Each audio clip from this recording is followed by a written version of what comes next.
आज मैं बेहद व्यथित हूँ और मैं सीधे आपसे बात करना चाहता हूँ। अगर मुझसे कोई हिमाकत हो जाए, कोई भूल हो जाए तो मुझे माफ़ कर दीजिएगा। दिल्ली में अगले हफ्ते से घर घर राशन पहुँचाने का काम शुरू होने वाला था।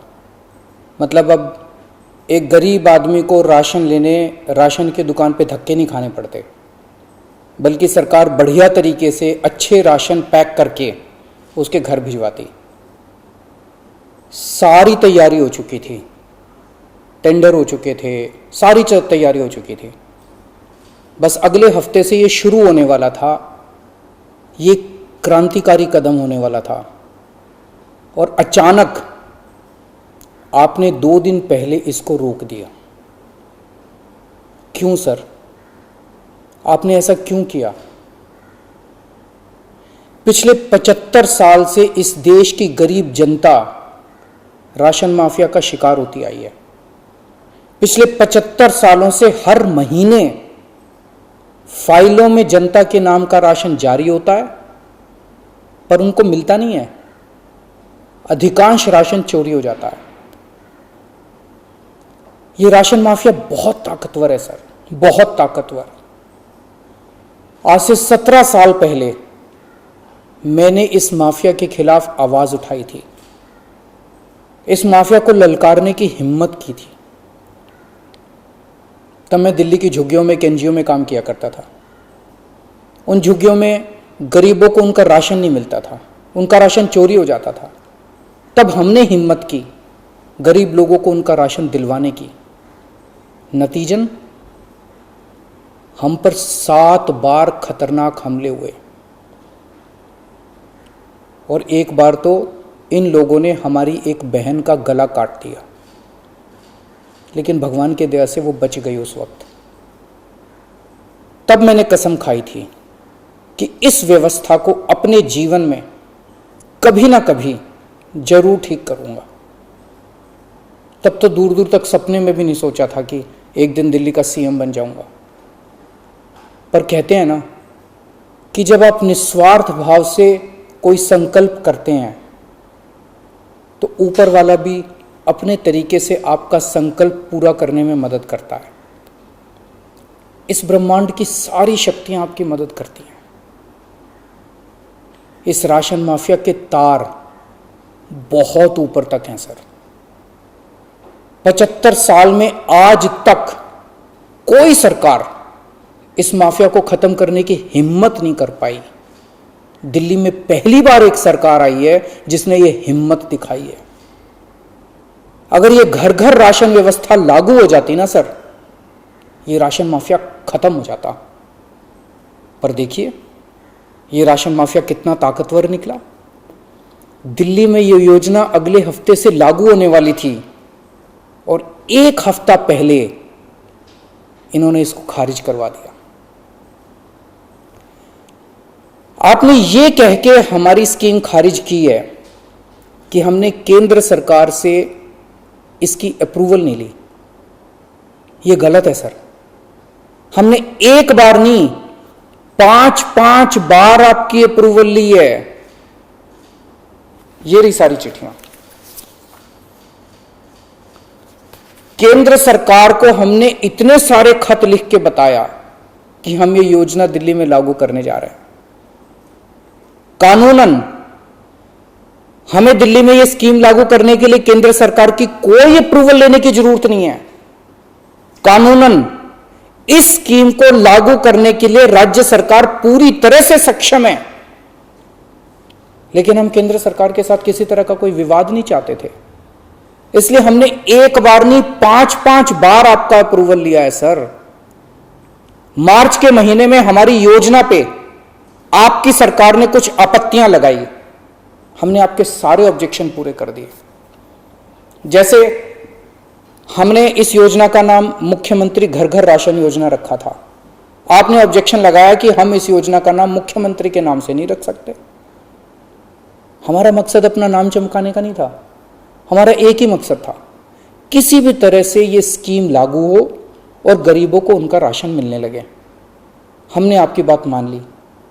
हमने स्कीम से नाम ही हटा दिया। और भी आपने जितने ऑब्जेक्शंस किए हमने सारे मान लिए। इस सब के बावजूद भी आप कहते हो हमने आपकी अप्रूवल नहीं ली। और कैसे अप्रूवल लेते हैं सर? अब और कैसे अप्रूवल लें? इस सब के बाद भी आपने ये स्कीम खारिज कर दी, क्यों सर? लोग पूछ रहे हैं, अगर इस देश में पिज्जा की होम डिलीवरी हो सकती है, बर्गर की होम डिलीवरी हो सकती है, स्मार्टफोन और कपड़ों की भी होम डिलीवरी हो सकती है, तो फिर गरीबों के घरों में राशन की होम डिलीवरी क्यों नहीं होनी चाहिए? सारा देश जानना चाहता है आपने ये स्कीम खारिज क्यों की सर? आपने ये भी लिखा है कि चूंकि राशन दुकानदारों ने दिल्ली हाई कोर्ट में इस योजना के खिलाफ केस कर रखा है, इसलिए ये स्कीम खारिज की जा रही है। इस बात पे आप स्कीम कैसे खारिज कर सकते हैं? ये राशन दुकानदार इस योजना के खिलाफ हाई कोर्ट से स्टे लेने गए थे। हाई कोर्ट ने इन्हें स्टे देने से मना कर दिया। जब हाई कोर्ट ने इन्हें स्टे नहीं दिया, तो आपने इस स्कीम पे स्टे कैसे लगा दिया? आपको इन राशन वालों से इतनी हमदर्दी क्यों है? अगर आप राशन माफिया के साथ खड़े होंगे सर, तो इस देश के गरीब लोगों के साथ कौन खड़ा होगा? दिल्ली के उन 70 लाख गरीब लोगों का क्या होगा जिनका हर महीने ये राशन माफिया राशन चोरी कर लेता है? उन 20 लाख गरीब परिवारों की कौन सुनेगा? और एक बात, उस हाईकोर्ट के केस में केंद्र सरकार भी पार्टी है। कोर्ट में केंद्र सरकार ने अपना जवाब दाखिल किया है। क्या कहा है कोर्ट में केंद्र सरकार ने? केंद्र सरकार ने कोर्ट में हमारी इस योजना के खिलाफ एक भी आपत्ति नहीं की है। जब कोर्ट में आपको हमारी योजना के खिलाफ कोई आपत्ति नहीं है, तो फिर कोर्ट के बाहर अब इस योजना को खारिज क्यों किया जा रहा है? यह कोरोना का बहुत कठिन समय है। मैं कई ऐसे लोगों को जानता हूं जो कोरोना होने के डर से राशन लेने नहीं जाते। राशन दुकान पे भीड़ लगती है। लोगों को लगता है कि अगर वो राशन लेने गए तो उन्हें कोरोना हो जाएगा। ये सब गरीब लोग हैं सर। इनमें कई लोग कोरोना काल में अपनी नौकरी खो चुके हैं। उनके घर में अब खाने को नहीं है। अगर हम उन्हें इनके घर तक राशन पहुंचाना चाहते थे, तो इसमें आपको क्यों आपत्ति है? कहा जा रहा है कि तीसरी लहर बच्चों पे भारी पड़ेगी। अगर उनके माता पिता को राशन दुकान पे भीड़ की वजह से कोरोना हो गया, तो उनके बच्चे भी तो फिर कोरोना ग्रसित हो जाएंगे। मुझे तो लगता है सर कि कोरोना काल में केवल दिल्ली ही नहीं, बल्कि पूरे देश में घर घर राशन योजना तक या घर घर तक राशन पहुंचाने की इस योजना को लागू कर देना चाहिए। ये दुकानें सुपर स्प्रेडर हैं। राशन की दुकानों पे लगने वाली भीड़ से बचा जा सकेगा। कितने ऐसे बुजुर्ग हैं सर जो राशन की दुकान से राशन लेने नहीं जा सकते? कितनी ऐसी गर्भवती महिलाएं हैं जो राशन की दुकान से राशन नहीं ला सकती? अगर हम उनके घर राशन पहुंचाना चाहते हैं, तो इसमें क्या समस्या है? केंद्र सरकार के कुछ ऑफिसर कह रहे हैं कि इस स्कीम के खारिज होने का असली कारण यह है क्योंकि केंद्र सरकार का राशन है। यह योजना लागू करके दिल्ली सरकार को इसका श्रेय क्यों मिलना चाहिए? सर यकीन मानिए, यह काम मैं रत्ती भर भी क्रेडिट के लिए नहीं कर रहा। मेरा सिर्फ एक ही मकसद है, किसी भी तरह गरीबों को उनका पूरा राशन मिले। आप प्लीज मुझे यह लागू कर लेने दीजिए। सारा क्रेडिट आपका, सारा श्रेय आपका। मैं खुद सारी दुनिया से कहूंगा खड़ा होकर कि ये योजना मोदी जी ने लागू की है। और फिर ये राशन ना आपका है ना मेरा है। ये राशन ना आम आदमी पार्टी का है ना भाजपा का है। ये राशन तो इस देश के लोगों का है। और इस राशन की चोरी रोकने की जिम्मेदारी हम दोनों की है। इस वक्त देश बहुत भारी संकट से गुजर रहा है। ये वक्त एक दूसरे का हाथ पकड़ के मदद करने का है।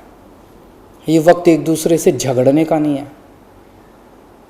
लोगों को लगने लगा है कितनी मुसीबत के समय भी केंद्र सरकार सबसे झगड़ रही है। आप ममता दीदी से झगड़ रहे हैं, झारखंड सरकार से झगड़ रहे हैं, आप लक्षद्वीप के लोगों से झगड़ रहे हैं, महाराष्ट्र सरकार से लड़ रहे हैं, दिल्ली के लोगों से लड़ रहे हैं, किसानों से लड़ रहे हैं। लोग इस बात से बहुत दुखी हैं सर कि केंद्र सरकार सबसे लड़ रही है।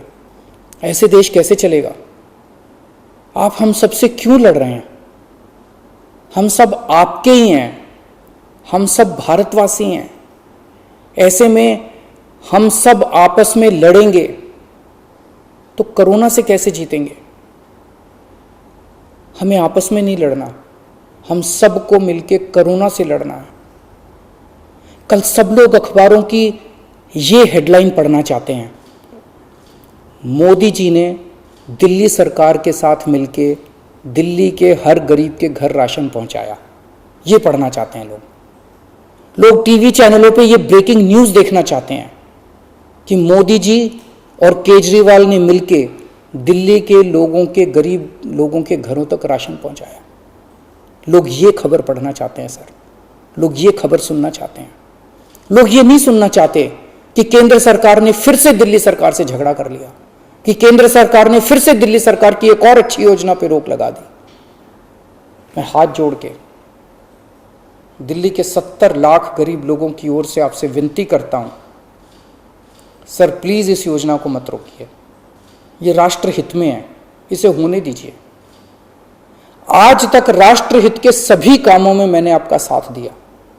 मैंने हमेशा कहा है कि राष्ट्रहित के किसी भी काम में राजनीति नहीं होनी चाहिए। अगर कोई विपक्षी पार्टी की सरकार भी राष्ट्रहित में कोई काम करती है, हम उसका साथ देते हैं। राष्ट्रहित के इस काम में आप भी हमारा साथ दीजिए सर। अभी तक की सरकारों ने देश के गरीब लोगों को 75 साल तक राशन की लाइन में खड़ा रखा।